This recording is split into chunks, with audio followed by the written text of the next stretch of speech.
Hello മച്ചുമാരെ, welcome back to Mallu explainer Indian movie. കടൽ തീരത്തോട് ചേർന്ന് കിടക്കുന്ന ഒരു ഗ്രാമം. ആ നാട്ടിലുണ്ടായിരുന്ന SI ഒരു രഹസ്യം കണ്ടുപിടിക്കുകയാണ്. ഈ നാട്ടിലേക്ക് വരുന്ന ഒരു 3 ടാങ്കറുകൾ. അതിന്റെ ഉള്ളിലുള്ള രഹസ്യം എന്താണെന്ന് കണ്ടുപിടിക്കാൻ പോയ ഈ ഒരു SI മരണപ്പെട്ടു പോവാണ്. ഇതിനുശേഷം പുതിയൊരു SI, അതായത് നമ്മുടെ കഥാനായകൻ ഈ ഒരു ഗ്രാമത്തിലേക്ക് വരുന്നത്. അവൻ കണ്ടുപിടിക്കുകയാണ് ആ ഒരു ടാങ്കറിന്റെ ഉള്ളിൽ എന്താണെന്നും അതുപോലെ തന്നെ ഈ ഗ്രാമത്തിൽ മറഞ്ഞിരിക്കുന്ന ആ ഒരു വലിയ സത്യം എന്താണ്. കഴിഞ്ഞുപോയ നൂറ്റാണ്ടുകൾ പഴക്കമുള്ള ഒരു പുരാണവുമായിട്ട് ഈ കാര്യങ്ങൾക്കൊക്കെ വലിയ ബന്ധമുണ്ടായിരുന്നു. അപ്പൊ എന്താണ് ആ ഒരു കാര്യം എന്ന് നമുക്ക് നേരെ കഥയിലൂടെ തന്നെ മനസ്സിലാക്കാം. അപ്പൊ പോകുകയല്ലേ കഥയുടെ ഈ മായാ ലോകത്തിലേക്ക്. സിനിമയുടെ ആരംഭം തന്നെ ഒരു പുരാണമായ കഥ പറഞ്ഞുകൊണ്ടാണ് ആരംഭിക്കുന്നത്. മഹാവിഷ്ണുവിന്റെ 6ാമത്തെ അവതാരമായിട്ടുള്ള പരശുരാമൻ ഈ ഭൂമി മുഴുവനായിട്ട് 26 തവണ ചുറ്റി അസുരന്മാരെ മുഴുവനായിട്ടും ഇല്ലാതാക്കി. ഇത് ഉറപ്പായ സമയത്ത് പരശുരാമൻ കാശ്യപ പ്രജാപതി ആ രാജാവിന് പരശുരാമൻ എല്ലാ ഭൂമിയും കൊടുക്കുകയാണ്. എന്നാൽ ചില ആൾക്കാർ വന്ന് ചോദിക്കുകയാണ്, ഞങ്ങൾക്ക് കൂടെ എന്തെങ്കിലുമൊക്കെ തന്നൂടെന്ന്. ആ സമയത്ത് പരശുരാമൻ അദ്ദേഹത്തിന്റെ ആ ഒരു മഴ എടുക്കുകയാണ്. ഒരൊറ്റ ഏറിയാണ് കടലിൽ ചെന്ന് പതിച്ച ആ ഒരു മഴ, അതുപോലെ തന്നെ ആ ഒരു കടല്, ഇതെല്ലാം പിന്നീട് ജലത്തിൽ നിന്നും പൊങ്ങി പൊങ്ങി വരികയാണ്. അവിടെ പുതിയൊരു ഭൂമി ഉണ്ടായി. ആ ഭൂമി ഒരു സാധാരണ ഭൂമി ആയിരുന്നില്ല. നിറയെ വനങ്ങളും വൃക്ഷങ്ങളും ചെടികളും ഔഷധ ഗുണമുള്ള പുതിയ പുതിയ ഓരോ ചെടികളും, ഇതെല്ലാം കൊണ്ട് ആ ഒരു ഭൂമി സമ്പന്നമായിരുന്നു. പിന്നീട് ദേവന്മാർക്കും അതുപോലെ തന്നെ അവിടുത്തെ ചില രാജാക്കന്മാർക്കും ആ ഒരു ഭൂമി കൊടുക്കുകയാണ്. ഇതിനുശേഷം പരശുരാമൻ ആ ഒരു കാട്ടിൽ പോയിട്ട് തപസ്സിരിക്കുകയാണ്. അദ്ദേഹത്തിന് മരണമില്ല, ചിരഞ്ജീവിയാണ്. അദ്ദേഹത്തിനായിട്ട് അവിടെ ഒരു ക്ഷേത്രം രൂപപ്പെടുകയാണ്. അതുപോലെ തന്നെ മറ്റൊരു ക്ഷേത്രം കൂടെ ഇവിടെ രൂപപ്പെട്ടു വരുന്നുണ്ട്. അവിടെ ശിവലിംഗമായിരുന്നു പ്രതിഷ്ഠ. കാലങ്ങൾ കടന്നു പോവാണ്. ആ ഒരു അമ്പലവും അതുപോലെ തന്നെ അവിടുത്തെ ആ ഒരു പ്രതിഷ്ഠയും ആൾക്കാർ ഒരുപാടധികം ആരാധിക്കാൻ തുടങ്ങി. മാത്രമല്ല ഈ അമ്പലത്തിന് ഒരു പ്രത്യേകതയുണ്ട്. സാധാരണ ഇതുപോലെയുള്ള പുണ്യമായ സ്ഥലങ്ങളിലേക്ക് ദുരാത്മാക്കളോ ആത്മാക്കളോ വരാറില്ലല്ലോ. എന്നാൽ ഈ സ്ഥലത്തേക്ക് ആത്മാക്കൾക്ക് വരാൻ കഴിയും. ഇപ്പൊ തന്നെ നോക്കിയ കുറച്ച് ആൾക്കാർ അവിടെ ഇരിക്കുന്നുണ്ട്. ഒരു സ്ത്രീ, അവരുടെ ചുറ്റും കുറച്ച് ആൾക്കാർ. ഇവിടെ എന്താ നടക്കുന്നത് വെച്ചാല്, ഇവരുടെ കുടുംബത്തിൽ നിന്നും, അതായത് ഇവിടെയുള്ള ഏതെങ്കിലും ആളുടെ കുടുംബത്തിൽ നിന്നും ഒരാൾ മരിച്ചു പോയിട്ടുണ്ടെങ്കിൽ ആ ആത്മാവിന് എന്തെങ്കിലും ആഗ്രഹം ബാക്കിയുണ്ട്, അത് സാധിച്ചെടുക്കാനായിട്ട് മറ്റൊരാളുടെ അല്ലെങ്കിൽ കുടുംബക്കാരുടെ ആ ഒരു ശരീരത്തിലേക്ക് ഇവർക്ക് കയറാൻ കഴിയും. പക്ഷേ കുടുംബക്കാരുടെ സമ്മതം കൊടുക്കണം. അങ്ങനെ ആ ഒരു സ്ത്രീ സമ്മതം കൊടുക്കാണ്. ആത്മാവ് വരുന്നുണ്ട്, അതിന്റെ ആ ഒരു ആഗ്രഹം സാധിക്കുന്നുണ്ട്. ഇതെല്ലാം കണ്ട് അവിടെ ഉണ്ടായിരുന്ന ഒരു പയ്യൻ ആകെ പേടിച്ച് പിന്നോട്ട് പോകുമ്പോൾ അവിടെ ഉണ്ടായിരുന്ന പൂജാരി അവനെ പിടിക്കുകയാണ്. ഇതെന്താ നീ എന്തെങ്കിലും പേടിക്കുന്നത് ചോദിച്ചപ്പോൾ ഇപ്പൊ ആ ഒരു പയ്യൻ ചോദിക്കണം, അല്ല ഈ ആത്മാക്കളൊക്കെ സത്യം തന്നെയാണോ, ഇപ്പൊ ദൈവത്തിൽ വിശ്വാസം ഉണ്ടോന്ന് ആ പൂജാരി ചോദിച്ചപ്പോൾ അതെ എനിക്ക് വിശ്വാസമുണ്ട്, എന്നാൽ ഇതുപോലെയുള്ള ആത്മാക്കളിലും നീ വിശ്വസിക്കണം എന്ന് പറയാണ്. അങ്ങനെ കുറച്ചു നാൾ കഴിഞ്ഞു ഒരു പയ്യന്റെ അച്ഛൻ മരണപ്പെട്ടു പോയി. അതുപോലെ തന്നെ അവന്റെ അച്ഛന്റെ ആത്മാവിന്റെ ആ ഒരു ആഗ്രഹം സാധിപ്പിച്ചു കൊടുക്കാനായിട്ട് അവന്റെ സമ്മതത്തോട് കൂടിയിട്ട് അവന്റെ ഉള്ളിലേക്ക് അവന്റെ അച്ഛന്റെ ആത്മാവ് കയറിയാണ്. കയറിക്കഴിഞ്ഞ ഉടനെ തന്നെ അവിടെ ഉണ്ടായിരുന്ന ഒരു കോടാലി എടുക്കുന്നുണ്ട്. അവന്റെ മാമൻ അവിടെ ഇരിക്കുന്നുണ്ടായിരുന്നു, അമ്മാവനെ. മൂപ്പര് ആ ഒരു കോടാലി വെച്ച് ഒരേറ്റ വീട്ടിനെ കൊന്നുകളയാണ്. സത്യം പറയുകയാണെങ്കിൽ അവന്റെ അച്ഛനെ കൊന്നത് തന്നെ ഈ മാമനായിരുന്നു. പക്ഷേ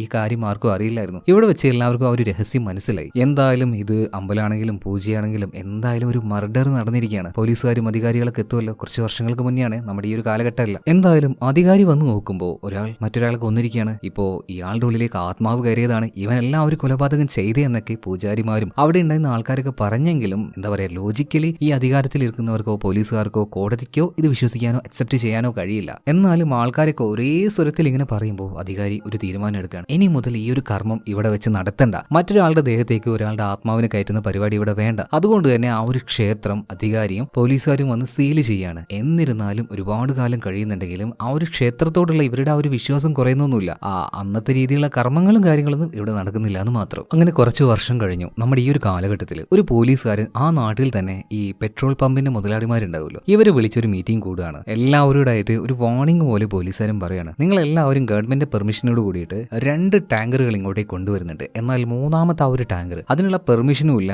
മാത്രമല്ല ഇല്ലീഗൽ ആയിട്ടുള്ള എന്തോ ഒരു കാര്യം നിങ്ങൾ അതിൽ ചെയ്യലുണ്ട്. എന്നാൽ ഈ ഓണേഴ്സ് എല്ലാം പറയുന്നുണ്ട്, സാറേ ഞങ്ങൾക്ക് അതിനെക്കുറിച്ച് യാതൊരു ധാരണയില്ല, ഞങ്ങളൊന്നും കടത്താനും ശ്രമിക്കാറില്ല, നമ്മളായി നമ്മുടെ കച്ചവടമായി, അതല്ലാതെ വേറൊന്നും ഇല്ല സാറേ എന്ന് ഈ ഒരു SI വീണ്ടും ഇങ്ങനെ പറയുമ്പോൾ ഈ ഓണേഴ്സ് പറയാണ്, സാറേ അങ്ങനെയാണെങ്കിൽ ഇത് ചെയ്യുന്നത് അവനായിരിക്കും, ആ ഒരു ഭവാനി. അവൻ എന്തെങ്കിലും ചെയ്യുന്നുണ്ടെങ്കിൽ ചോദിക്കാനൊന്നും ഞങ്ങളില്ല സാറേ, പേടിയാണ് സാറേ അവനെ. പിന്നെ ഈ ഭവാനിയെ കുറിച്ചിട്ട് ഈ മുതലാളിമാരൊക്കെ ഈ പോലീസുകാരനോട് പറഞ്ഞു കൊടുക്കാണ്, ആഹാ അവൻ അങ്ങനെയാണല്ലേ, അവനെ ഞാൻ പൂട്ടിക്കോളാന്ന് പറഞ്ഞിട്ട് പോലീസുകാരൻ നേരെ ഈ ഭവാനിയുടെ താവളത്തിലേക്ക് ചെല്ലുന്നുണ്ട്. എന്നാൽ ഈ ഭവാനിക്കാണെങ്കിൽ ഒരു മകനുണ്ട്, ഒരു കാടനാണ്, ശരിക്കും ദയയില്ലാത്ത ഒരു രാക്ഷസൻ. എന്തായാലും ഈ പോലീസുകാരനെ അടിച്ചു കൂട്ടി ഒരു പരിവാക്കിയിട്ട് ഒരു വാഹനത്തിന്റെ മുന്നിൽ കെട്ടിയിട്ടിരിക്കുകയാണ്. അയാളെ കൊന്നിട്ടുണ്ടാവും മിക്കവാറും. ഈ ഒരു സംഭവം കഴിഞ്ഞു കുറച്ച് ദിവസമായിട്ടുണ്ട്. 2-3 കള്ളന്മാരെ കാണിക്കുകയാണ്, 2 ആണുങ്ങളും ഒരു പെണ്ണും. അതിൽ തലമൂത്ത ഒരു കള്ളന്റെ പേരാണ് ഭട്ടാചാര്യ. ഇവരിപ്പോ ചായ കുടിക്കാൻ പോയിരിക്കുകയാണ്. ചായ കുടിച്ച കാശ് തന്നെ മര്യാദക്ക് ആ ഒരു കടയിൽ കൊടുക്കുന്നില്ല. ഇയാളാണെങ്കിൽ അത് ചോദിച്ചുകൊണ്ട് നിൽക്കുന്നുണ്ട്. ഇപ്പൊ ഭട്ടാചാര്യ കൂടെ ഉണ്ടായിരുന്ന ആ ഒരു പെണ്ണ്, ഇവരെല്ലാവരും പത്രം വായിക്കുമ്പോൾ കുറച്ച് ദിവസങ്ങൾക്ക് മുന്നേ ഒരു പയ്യനെ കാണാതായി എന്ന് പറഞ്ഞിട്ട് ഒരു മിസ്സിംഗ് കേസ് അല്ലെങ്കിൽ ഒരു വാർത്ത കൊടുത്തിട്ടുണ്ട്. എന്തായാലും നമുക്കൊരു ചൂണ്ടയിട്ട് നോക്കാന്ന് ഭട്ടാചാര്യ പറയാണ്. ഇവർ വേഗം തന്നെ ആ ഒരു പയ്യന്റെ വീട്ടിലേക്ക് വിളിച്ചു പോകുന്നുണ്ട്. അപ്പൊ അവന്റെ അച്ഛൻ പറഞ്ഞു, ഓ പ്രശ്നമൊന്നുമില്ല കേട്ടോ, കുറച്ച് ദിവസം മുന്നേ മകനെ കിട്ടിയിട്ടുണ്ട്. ആഹോ അങ്ങനെയാണ് കാര്യങ്ങൾ, ഇനി വേറെ പരിപാടി ഉണ്ട് എന്ന് പറഞ്ഞിട്ട് ചായ എല്ലാം കുടിച്ചു കഴിഞ്ഞ് ഇവർ 3 പേരും നേരെ ആ മനുഷ്യന്റെ വീട്ടിലേക്ക് ചെല്ലുകയാണ്. എന്നിട്ട് അയാളോട് തർക്കിക്കുകയാണ്, നിങ്ങൾ എന്ത് പരിപാടി ചെയ്തത്? നിങ്ങളുടെ മകന് കിട്ടിയിട്ടുണ്ടെങ്കിൽ അതും നിങ്ങളൊരു വാർത്ത പോലെ കൊടുക്കണമായിരുന്നു. ഞങ്ങൾ ഇവിടെ കുറച്ച് ആൾക്കാർ മകന് കിട്ടിയിട്ടില്ല എന്ന് വിചാരിച്ച് എത്രങ്ങാനും കാശ് മുടക്കി നാട്ടിലൂടെ തെണ്ടി തിരിഞ്ഞു നടക്കുകയാണ്. നിങ്ങൾ നിങ്ങളുടേതായ ഒരു മാന്യത കാണിക്കണ്ടേ? ഇതുപോലെ കിട്ടിയിട്ടുണ്ടെങ്കിൽ കിട്ടിയെന്ന് വാർത്തയെല്ലാം കൊടുക്കണ്ടേ? ഓ സോറി എന്നോട് ക്ഷമിക്കണം, നിങ്ങൾക്ക് എന്താ വേണ്ടതെന്ന് ആ പയ്യന്റെ അച്ഛൻ ചോദിക്കുമ്പോൾ ഒന്നുമില്ല, നമ്മുടെ വഴിച്ചെലവിന് ഒരു ഇച്ചിരി കാശ് കിട്ടുകയാണെങ്കിൽ ഒരു 50,000 രൂപ. ഓക്കെ ഞാൻ തരാന്ന് പറഞ്ഞിട്ട് എന്തായാലും വള്ളിക്കേസല്ലേ ഒഴിവാക്കാൻ വേണ്ടി ആ ഒരു മനുഷ്യൻ ആ ഒരു കാശ് കൊടുക്കുക.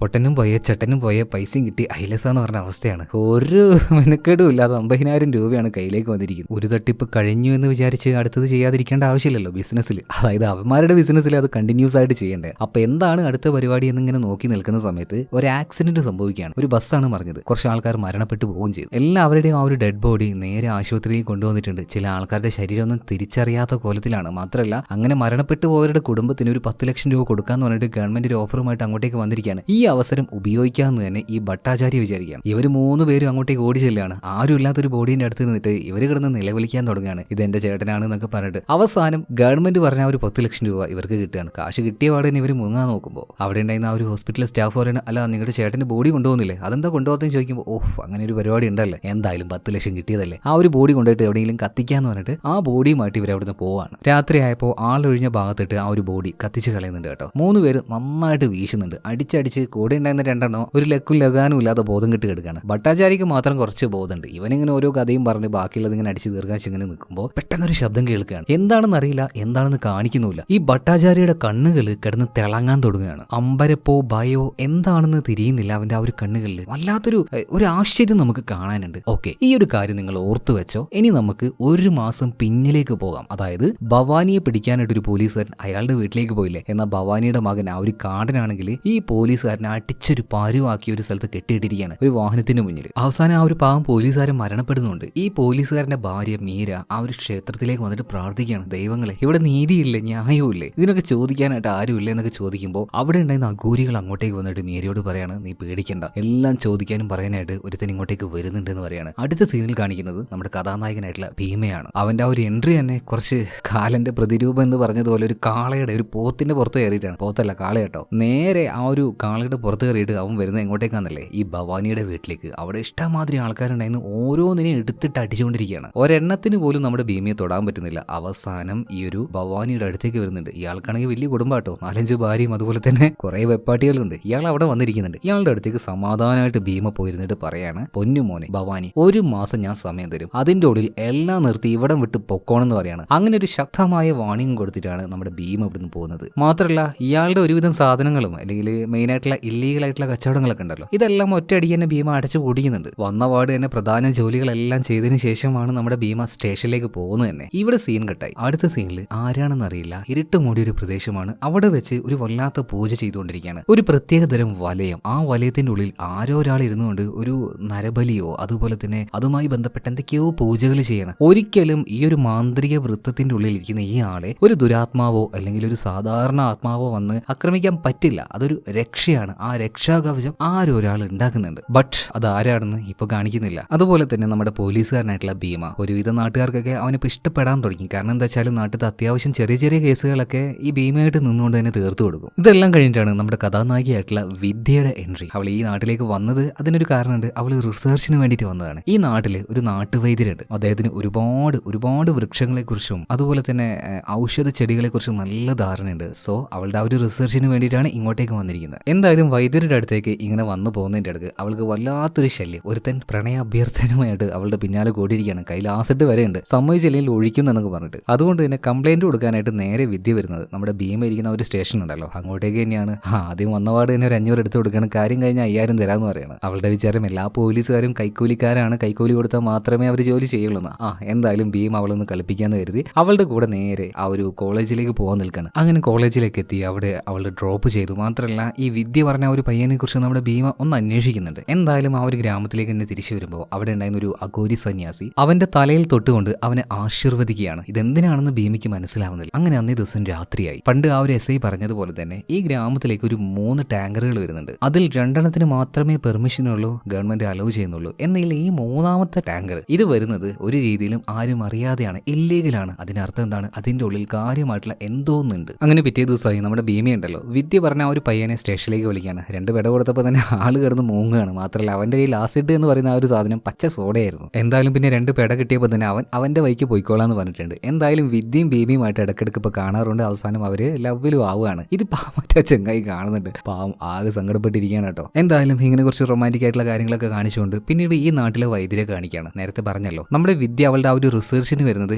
ഈ വൈദ്യരുടെ അടുത്തേക്കാണ്. ഒരുപാട് ഔഷധ ചെടികളെ കുറിച്ച് ഇദ്ദേഹത്തിന് നല്ല ധാരണയുണ്ട്. അതുപോലെ തന്നെ ഈ നാട്ടിൽ വരുന്ന ഒരു വലിയ കൂട്ടം ആൾക്കാർ തന്നെ ഈ ഒരു വൈദ്യരെ ചികിത്സിച്ച് വിടുന്നുണ്ട് എന്ന് കരുതി അതിന് വലിയ അർത്ഥം മുറിക്കുന്ന കാശൊന്നും മേടിക്കാറില്ല, തുച്ഛമായ കാശ് മാത്രം. അതുകൊണ്ട് തന്നെ എല്ലാവർക്കും വൈദ്യരെ വലിയ കാര്യമാണ്. മാത്രമല്ല നമ്മുടെ വിദ്യ ഉണ്ടല്ലോ, അദ്ദേഹത്തിന്റെ കൂടെ ഇരുന്നുകൊണ്ട് തന്നെ പലധികം ഒരുപാട് മരുന്നുകളെ കുറിച്ച് പഠിക്കുന്നുണ്ട്. പിന്നെ ഈ വൈദ്യരുടെ ഒറ്റ പ്രശ്നം എന്താ വെച്ചാൽ ഇയാൾക്ക് ഒരു 6 മണിയായി കഴിഞ്ഞാൽ പിന്നെ ജോലി എടുക്കാൻ പറ്റില്ല. അതായത് അദ്ദേഹം പറയുന്നത് 6 മണിക്ക് ശേഷം ഇതുപോലുള്ള മരുന്നുകൾ അത് നമ്മൾ കൈകൊണ്ട് തൊടാൻ പാടില്ല എന്നാണ്. അത് അദ്ദേഹത്തിന്റെ ഒരു വിശ്വാസം. എന്തായാലും ബാക്കിയുള്ള സമയങ്ങളിൽ അദ്ദേഹം നന്നായിട്ട് തന്നെ രോഗികളെ നോക്കുന്നുണ്ട്. ഇപ്പൊ എന്തായാലും നമ്മുടെ വിദ്യയെ കൂട്ടാനായിട്ട് ഭീമ നേരെ ആ വൈദ്യരുടെ ആശ്രമത്തിലേക്ക് വരികയാണ്. വൈദ്യരോട് ഭയങ്കര ബഹുമാനത്തോടു കൂടി സംസാരിക്കുന്നൊക്കെ ഉണ്ട്. എന്നാൽ ഭീമ നോക്കുന്നത് വിദ്യയാണ് കേട്ടോ. ഇപ്പൊ വൈദ്യര് പറഞ്ഞു, നീ ഇങ്ങോട്ടേക്ക് വന്നത് എന്നെ കാണാനല്ലാന്ന് എനിക്ക് നന്നായിട്ട് അറിയാം, എന്തായാലും നിന്റെ പെണ്ണിനെയും കൂട്ടിയിട്ട് പൊയ്ക്കോന്ന് പറയാണ്. അങ്ങനെ ഭീമ പോകാൻ നിൽക്കുമ്പോൾ അവനോട് ഒരു സഹായം കൂടെ ഈ ഒരു വൈദ്യര് ചോദിക്കുന്നുണ്ട്. ഒരുപാട് വർഷങ്ങളായിട്ട് നമ്മുടെ ആ ഒരു പഴയ അമ്പലം ഉണ്ടല്ലോ അത് ഗവൺമെന്റ് സീൽ ചെയ്ത് വെച്ചിരിക്കുകയാണ്. അപ്പൊ നിങ്ങളൊന്ന് സഹായിക്കുകയാണെങ്കിൽ, അത് തുറന്നു തരികയാണെങ്കിൽ ഒരുപാട് വിശ്വാസികൾ ഇവിടെ ഉണ്ട്, അവർക്ക് എല്ലാവർക്കും അത് വലിയൊരു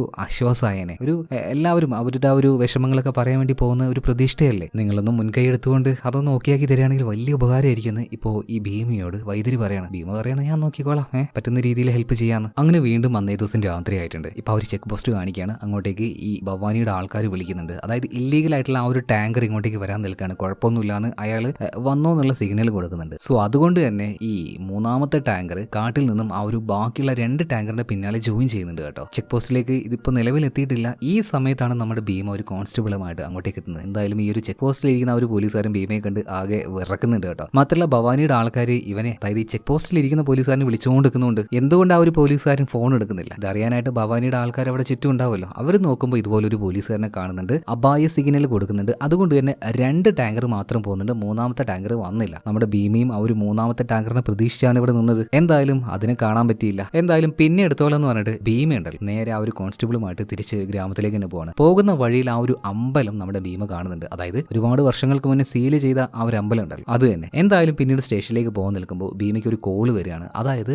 ഒരു ടാങ്കർ കാട്ടിൽ എവിടെ ഒരു മരത്തിൽ കുത്തി ആക്സിഡന്റ് ആയി കിടക്കുകയാണെന്ന്. പെട്ടെന്ന് തന്നെ സംഭവ സ്ഥലത്തേക്ക് ഭീമ പോയി നോക്കുമ്പോൾ അവർ തേടി വന്ന ആ ഒരു 3ാമത്തെ ടാങ്കർ ഇതായിരുന്നു. മാത്രമല്ല ആ ഒരു ആക്സിഡന്റിൽ ഡ്രൈവറും അതുപോലെ തന്നെ കിളിയും 2 പേരും സ്പോട്ട് ഔട്ട് ആയിട്ടുണ്ട്. വേഗം തന്നെ ഒരു ആംബുലൻസ് വിളിച്ചിട്ട് വരാൻ വേണ്ടി കൂട്ടത്തിൽ തന്നെ ഒരു പോലീസുകാരൻ അയക്കുന്നുണ്ട്. അതുപോലെ തന്നെ ഭീമ നോക്കുമ്പോൾ ടാങ്കറിന്റെ ഉള്ളിൽ നിന്നും വ്യത്യസ്തമായിട്ടുള്ളൊരു ശബ്ദം. ഇതെന്താണെന്ന് നോക്കാൻ വേണ്ടി കോൺസ്റ്റബിളോട് പറയാം. ഇയാൾ കരിച്ച് നോക്കുമ്പോൾ ആകെ ഞെട്ടിപ്പോയി. കാരണം അതിന്റെ ഉള്ളിൽ വെച്ച് ഒരു കുട്ടിയെ കിട്ടുകയാണ്. വീണ്ടും നോക്കുന്നു പറഞ്ഞപ്പോൾ വീണ്ടും കുട്ടികൾ, ഏകദേശം ഒരു 10ഓളം കുട്ടികളുണ്ടായിരുന്നു കേട്ടോ. എല്ലാവരും അതിന്റെ ഉള്ളിൽ നിന്നും പുറത്തേക്ക് എടുക്കുകയാണ്. ഇവരാകെ ഞെട്ടിപ്പോയി. ഈ ഭവാനി ഇല്ലീഗലായിട്ട് ആരും അറിയാതെ നടത്തിയിരുന്ന ഒരു പരിപാടി ഇതായിരുന്നല്ലേ, കുട്ടികളെ കിഡ്നാപ്പ് ചെയ്ത് എന്തിനാണെന്ന് അറിയില്ല. വേഗം തന്നെ പിള്ളേരെയും രക്ഷപ്പെടുത്തിക്കൊണ്ട് ഭീമ ഇവിടുന്ന് പോകാൻ നിൽക്കുമ്പോൾ അപ്രതീക്ഷിതമായിട്ട് ചില ആൾക്കാർ ഇങ്ങോട്ടേക്ക് ചാടി വീഴാണ്. അവൻ ആക്രമിക്കാൻ നോക്കുകയാണ്. 1-2 പേര് ഉള്ള കുട്ടികളെയും പെറുക്കിക്കൊണ്ട് ഓടാൻ നോക്കുമ്പോൾ ഭീമ ഒരു ദയം കാണിച്ചില്ല, വെട്ടിവെച്ച് കൊന്നുകളയാണ് ആ 2 എണ്ണത്തിനെയും. പിന്നെയും ഇത് തീരുന്നില്ല കേട്ടോ. കാരണം ഒരുപാടെണ്ണം വരുന്നുണ്ട്. കുട്ടികളെ വല വീശിയിട്ട് എല്ലാത്തിനെയും കൂടെ ഒരുമിച്ചെടുത്ത് വലിച്ചു കൊണ്ടുവരെ നോക്കുന്നുണ്ട്. എല്ലാത്തിനും ഭീമ അടിച്ചൊരു പരിവാക്കുന്നുണ്ട്. ജീപ്പ് എടുത്ത് പോകാന്ന് വെച്ച് നോക്കുമ്പോൾ നേരത്തെ തന്നെ ഈ വന്നവന്മാര് ജീപ്പിന്റെ ടയർ വെട്ടിമുറിച്ചിട്ടുണ്ട്. വേഗം തന്നെ ഭീമ ഒരു കോൺസ്റ്റബിൾ വിളിക്കുകയാണ്. ആംബുലൻസ് വിളിക്കാൻ പോയില്ലേ, അതിപ്പോൾ എവിടെയാണെന്ന് അറിയാൻ വേണ്ടി. ഇപ്പോൾ കോൺസ്റ്റബിൾ ഫോൺ എടുക്കുകയാണ്. സാറേ, ആംബുലൻസ് ആകെ ഈ ഒരു ബീച്ചിൽ താന്ന് കിടക്കുകയാണ്, ഒരു രക്ഷയില്ല, എന്താ ചെയ്യാന്ന് ചോദിക്കുമ്പോൾ ഭീമ പറയണം, നീ തൽക്കാലം അവിടെ തന്നെ നിൽക്കുക, ഞാൻ പിള്ളേരും കൂട്ടി എങ്ങനെയെങ്കിലും അങ്ങോട്ടേക്ക് എത്തിക്കോളാം എന്ന് പറഞ്ഞിട്ട് ഭീമ ആ ഒരു പിള്ളേരുമായിട്ട് കാട്ടിലൂടെ പോകുമ്പോൾ വീണ്ടും ഒരുപാട് പേരുന്നുണ്ട്. കുട്ടികളൊക്കെ തട്ടിക്കൊണ്ടുവന്ന് നോക്കുന്നുണ്ട്. എന്നാൽ അതിൽ നിന്നെല്ലാം കുട്ടികളെ പരമാവധി രക്ഷപ്പെടുത്തിക്കൊണ്ട് അവസാനം ആ ഒരു ബീച്ചിലേക്ക് ഭീമ എത്തുകയാണ്. പിന്നീട് ആംബുലൻസിലേക്ക് കുട്ടികളൊക്കെ കയറ്റുന്നുണ്ട്. പക്ഷെ ആംബുലൻസ് ഇപ്പോഴും താന്ന് കിടക്കുകയാണ്. എത്രയും പെട്ടെന്ന് തന്നെ ഇതിനെ പൊക്കി തള്ളി കൊണ്ടുപോയിട്ടില്ലെങ്കിൽ വീണ്ടും ആൾക്കാർ ഇനി വന്നുകൊണ്ടേയിരിക്കുകയാണ്. നോക്കുമ്പോൾ ഒരു തോണിയിൽ കുറെ അധികം ആൾക്കാർ ഇങ്ങോട്ടേക്ക് വരുന്നുണ്ട്. ഒരു പരിധി വരെ നമ്മുടെ ഭീമ ഇട്ട് തള്ളി നോക്കുകയാണ്. അവസാനം ആ ഒരു ചളിക്കൊണ്ടിൽ നിന്നും ഈ ഒരു ആംബുലൻസിന്റെ ആ ഒരു വാഹനം അത് കയറുന്നുണ്ട്. പെട്ടെന്ന് തന്നെ കോൺസ്റ്റബിൾ കുട്ടികളുമായിട്ട് ഇവിടുന്ന് രക്ഷപ്പെട്ടു പോവാണ്. മാത്രമല്ല ഇപ്പൊ ആ ഒരു തോണിയിൽ കുറെ ഗടാഗടിയന്മാർ, ഒരുമാതിരി കാട്ടാളന്മാരെ പോലെ തോന്നും. ആ കൂട്ടത്തിൽ ഭവാനിയുടെ മകനുണ്ടല്ലോ, കാടെന്ന് പറഞ്ഞില്ല, അവനുണ്ട്. എല്ലാം കൂടെ വന്നിട്ട് നമ്മുടെ ഭീമയെ എടുത്തിട്ട് എറിയാണ്. കുട്ടികളെല്ലാം പോയി. അവര് സേഫ് ആണ് എന്ന് മനസ്സിലാക്കിയ ഉടനെ തന്നെ ഭീമ അവന്റെ സകല ശക്തി എടുത്ത് ഇവന്മാരെ അടിക്കാൻ നോക്കുന്നുണ്ട്. പക്ഷെ പ്രശ്നം എന്താ വെച്ചാൽ ഇവന്മാര് മേത്ത് നല്ല കുഴമ്പ് പോലെ എന്തോ ഒരു സാധനം തേച്ച് വന്നിക്കാണ്. പിടുത്തം കിട്ടുന്നില്ല നമ്മുടെ ഭീമയ്ക്ക്. പ്രശ്നമില്ല, ഭീമ അതിനും ഒരു വഴി കണ്ടെത്തുകയാണ്. അതായത് താഴെ ഇഷ്ടമാതിരി മണലല്ല, നല്ല കട്ടയിൽ കയ്യിലേക്ക് വാരിയിട്ടും തിരുമ്പാണ്. എന്നിട്ട് അവന്മാരിട്ട് പിടിക്കുന്നുണ്ട്. നല്ല ഗ്രിപ്പ് കിട്ടി എല്ലാത്തിനും എടുത്തിട്ട് അലക്കാൻ തുടങ്ങുകയാണ്. ഇതിനിടയിൽ ഇവന്മാരൊരു ചതിപ്പരിപാടി കാണിച്ചു. മീനിനെ പിടിക്കാൻ നോക്കുന്ന വലിയ കൊക്കകളുണ്ട്. ഇതിന്റെ തറ്റത്ത് എന്തോ ഒന്ന് തേച്ച് ഭീമയുടെ ദേഹത്ത് വെച്ച് ഒരൊറ്റ വലിക്കുകയാണ്. കാര്യമായിട്ടുള്ളൊരു മുറിവൊന്നും ഭീമയ്ക്ക് ഉണ്ടായിരുന്നില്ല. ഇതിനുശേഷം ഭീമ നല്ല ആക്റ്റീവായിട്ട് തന്നെ ഫൈറ്റ് ചെയ്യുന്നുണ്ട്. എന്നാൽ പതിയെ പതിയെ അവന്റെ കണ്ണിൽ ഒരുമാതിരി ഒരു വെളിച്ചില്ലായ്മ ഫീൽ ചെയ്യാണ്. അവസാനം തലകറങ്ങി നിലത്ത് വീഴുന്നുണ്ട്. കാരണം അവന്റെ ഉള്ളിലേക്ക് ആ ഒരു വിഷം അത് കയറി കഴിഞ്ഞു. എന്തായാലും അവൻ പൂർണ്ണമായിട്ടും ബോധം കെട്ടു. ചത്തു എന്ന് കരുതിയപ്പോൾ ഈ ആൾക്കാർ മുഴുവനായിട്ടും അവനെ എടുത്തുകൊണ്ട് നേരെ കടലിലേക്ക് പോകാണ്, വെള്ളത്തിലിടുകയാണ്. ഇവിടെ സീൻ കട്ടാവുന്നുണ്ട്. അടുത്ത സീനിൽ ഭീമയുടെ അതേ ലുക്ക് തന്നെയുള്ള മറ്റൊരാളെ കാണിക്കുകയാണ്. ആളൊരു അയ്യരാണ് കേട്ടോ, പച്ചപ്പാവാണ്. പൂജ, പ്രാർത്ഥന, അതുപോലെ തന്നെ അവന്റെ ആ ഒരു ജോലി, ഇത് മാത്രമേ ഉള്ളൂ അവന്റെ ആ ഒരു ജീവിതം എന്ന് പറയുന്നത്. മാത്രമല്ല അവന് കൂട്ടായിട്ട് എപ്പോഴും അവന്റെ കൂടെയുള്ളത് അവന്റെ മാമനാണ്. മാമാന്ന് വെച്ച് ഇയാളുടെ പിന്നാലെ തന്നെയാണ്. അതുപോലെ തന്നെ ഈ ഒരു അയ്യരുണ്ടല്ലോ, ആളൊരു സ്കൂൾ മാഷാണ്. കുട്ടികളെ വഴക്ക് പറയുക, ചീത്ത പറയുക, അടിക്കൊന്നുമില്ല കേട്ടോ. കാരണം അവരുടെ ഒരു പ്രായം അതാണ്. അവർ കളിക്കട്ടെ, ഒച്ചപ്പാടുണ്ടാക്കട്ടെ, ഇതിന്റെ ഇടയിൽ ഞാൻ പഠിപ്പിച്ചോളാം എന്നുള്ളൊക്കെ ഒരു പാവ മൈൻഡ് സെറ്റ് ആണ്, ഒരു പാവ മനുഷ്യനാണ്. ഈ സമയത്താണ് അവൻ അങ്ങോട്ടേക്ക് നന്നായിട്ട് പ്രണയിക്കുന്ന ഒരു പെണ്ണുണ്ട്, പ്രിയ വന്നിട്ട് പറയാണ്, എന്റെ പൊന്ന് ചന്തു എന്നാണ് ഇവനെ വിളിക്കുന്നത്. അപ്പൊ ഇവനോട് പറയാണ്, നിന്റെ കൂടെ അല്ലാതെ മറ്റൊരുത്തിന്റെ കൂടെ ഞാൻ ജീവിക്കേ ഇല്ലാന്ന് അടം പിടിക്കാണ്, വാശിയാണ്. എന്നാൽ അവളുടെ അച്ഛനിപ്പോൾ അങ്ങോട്ടേക്ക് വരുന്നുണ്ട്, ഒരു രീതിയിലും ഇവരുടെ വിവാഹം കഴിപ്പിച്ച് കൊടുക്കില്ല എന്ന് തന്നെ പറയുന്നുണ്ട്. എന്നാൽ പിന്നെ അങ്ങനെയാണെങ്കിൽ ഞാൻ ചത്ത് കളയുന്ന പ്രിയയും പറയാണ്. ഇതേ സമയത്ത് തന്നെ അവളെ വിവാഹം കഴിക്കാതിരിക്കുന്ന ഒരു പയ്യൻ അങ്ങോട്ടേക്ക് വരുന്നുണ്ട്, അവളെയും വലിച്ചുകൊണ്ട് ഇവിടുന്ന് പോകുന്നുണ്ട് കേട്ടോ. ഇതിനെതിരെ ഒന്നും ചോദിക്കാനുള്ള ധൈര്യം പാവം നമ്മുടെ ചന്തുവിനില്ല. അതുപോലെ തന്നെ രാത്രി ആയിട്ടുണ്ട്. ഇപ്പൊ മാമന്റെ കൂടെ നേരെ വീട്ടിലേക്ക് പോകുമ്പോൾ കുറച്ച് പോലീസുകാർ വരുന്നത് കാണാണ്. പോലീസിനെ കാണുമ്പോൾ തന്നെ അവന്റെ കൈയും കാലും വെറുക്കുകയാണ്. അതിനൊരു കാരണമുണ്ട്. ഇവിടെ വെച്ച് വീണ്ടും ഒരു ഫ്ലാഷ് ബാക്ക് കാണിക്കുന്നുണ്ട്. അതായത് ഈ അയ്യര്, അതായത് ചന്തു, അവന്റെ ചെറുപ്പത്തിൽ അവൻ മാത്രമല്ല അവര് രണ്ടും ഇരട്ടകളാണ്. ഒന്ന് ഭീമയും ഒന്ന് ചന്തും. അപ്പോൾ ഈ ഭീമയുടെ ചെറുപ്പത്തിൽ കാണിക്കാണ് ആൾ ഈ പറഞ്ഞതുപോലെ തന്നെ ഒരു അയ്യര് പയ്യനാണ്. എന്നാൽ ഇവനിങ്ങനെ പൂജയും വഴിപാടും മാത്രമായിട്ട് നടക്കാൻ വലിയ താല്പര്യമൊന്നുമില്ല. അത്യാവശ്യം അലമ്പെല്ലാം കളിക്കും. മാത്രമല്ല നാട്ടിലെ കുറച്ച് കൂറകളുമായിട്ട് ചീട്ട് കളിച്ചുകൊണ്ടിരിക്കുകയാണ്. ഇതിൽ അവന് നല്ലൊരു കാശും കിട്ടി കേട്ടോ. ഒരു കാര്യം ഓർക്കണം, ഇപ്പോഴും ആ ഒരു ഭീമ ചെറിയ പയ്യനാണ്. പെട്ടെന്ന് പോലീസുകാർ അങ്ങോട്ടേക്ക് ഓടി വരുന്നുണ്ട്. ഇതെന്ന് കണ്ടപ്പോൾ തന്നെ നാട്ടുകാർ ഇറങ്ങി ഓടുന്നുണ്ട്, എല്ലാവരും രക്ഷപ്പെടുകയാണ്. പക്ഷേ നമ്മുടെ ഭീമ ചെറുപ്പത്തിലെ ഒരു ഭയങ്കര ഒരു അഹങ്കാരി, അല്ലെങ്കിൽ ഒരു പേടിയില്ലായ്മ, ഭയങ്കര ധൈര്യം എന്നൊക്കെ പറയാം. ഈ പോലീസുകാർ വരുമ്പോൾ ഇവരുടെ ഇടയിലൂടെ ഇവരെ കളിപ്പിച്ചുകൊണ്ട് അവനോട് രക്ഷപ്പെടുകയാണ്. കുറച്ചു നേരം കഴിഞ്ഞപ്പോൾ ഇവന്റെ അടുത്തേക്ക്, ഭീമയുടെ അടുത്തേക്ക് അവന്റെ ഇരട്ട സഹോദരനായിട്ടുള്ള ചന്തു വരികയാണ്. ചന്തു അവന്റെ അനിയനാണ് കേട്ടോ. ഇവൻ ജനിച്ച ഒരു ഇച്ചിരി നേരം കഴിഞ്ഞപ്പോഴാണ് ചന്തു ജനിച്ചത്. അതുകൊണ്ട് തന്നെ ചന്തു അനിയനും ഭീമ ഏട്ടനുമാണ്. അപ്പൊ ഈ ചന്തുവിന്റെ കയ്യിൽ നിന്നും 1 രൂപ മോഷ്ടിച്ചാണ് ഈ ഭീമ ചീട്ട് കളിക്കാനായിട്ട് പോയത്. അപ്പൊ 1 രൂപ ചോദിക്കാൻ വേണ്ടിയിട്ടാണ് ചന്തു വന്നത്. ഇപ്പൊ ഭീമ പറയാണ്, ഡാ നിന്റെ പെണ്ണിന് വളം മേടിച്ചു കൊടുക്കാനല്ലേ ആ ഒരു കാശ്, എന്നാ 1 രൂപയും കൊണ്ട് എത്ര കിട്ടാൻ, 10 രൂപയാക്കിയിട്ടുണ്ട്, ഇത് പോയിട്ട് നീ വളം മേടിച്ചു കൊടുത്തതാണ്. എന്തായാലും ചന്തുവിന് ഹാപ്പിയായി. ആ ഒരു കാശുമായിട്ട് അവൻ വളം മേടിക്കാൻ ചെന്ന സമയത്ത് അവിടെ ആ ഒരു പോലീസുകാരൻ ഇവനെ കാണുകയാണ്. ആഹാ, നീയാണല്ലേ നേരത്തെ എന്നെ പറ്റിച്ചോടിയത്, ഇങ്ങോട്ട് വാടാന്ന് പറഞ്ഞിട്ട് ചന്തുവിനെ പിടിച്ചുകൊണ്ട് പോലീസ് സ്റ്റേഷനിലേക്ക് പോകണം. മാത്രമല്ല അവിടെ വെച്ച് നല്ല പെടയും കൊടുക്കുന്നുണ്ട്. ഈ വിവരം അറിഞ്ഞുകൊണ്ട് ഇവരുടെ അച്ഛൻ അങ്ങോട്ടേക്ക് ഓടി വരുന്നുണ്ട്. കൂടെ തന്നെ നമ്മുടെ ഭീമയുണ്ട്. എന്നാൽ ചന്തുവിനെ ഇതുപോലെ സ്റ്റേഷനിൽ വെച്ച് അടിച്ചത് കണ്ടപ്പോൾ ഭീമയ്ക്ക് ഭയങ്കരമായിട്ട് ദേഷ്യം വരികയാണ്. ആരാടാ എന്റെ അനിയനെ തൊട്ടേന്ന് പറഞ്ഞിട്ട് അവിടെ നിന്ന് ഗണ്ണെടുക്കാണ്. ഈ പൊട്ടിച്ച ആളുടെ നേരെ നോക്കിയിട്ട് ആ ഒരു ഗണ്ണ് വെച്ച് പൊട്ടിക്കാൻ നിൽക്കുമ്പോൾ അതിൽ ഉണ്ടായില്ലായിരുന്നു. ഉണ്ടായിരുന്നെങ്കിൽ അയാളെ നെഞ്ച് പൊളിച്ചേനെ. ഇതെല്ലാം കണ്ട് അവിടെ ഉണ്ടായിരുന്ന പോലീസുകാരൊക്കെ ആകെ ഞെട്ടിപ്പോകുന്നുണ്ട്. ഇപ്പോൾ അങ്ങോട്ടേക്ക് വന്ന് ഈ ഭീമയുടെയും ചന്തുവിന്റെ അച്ഛൻ പറയാണ്, പൊന്നു സാറേ, ഈ ചെയ്തത്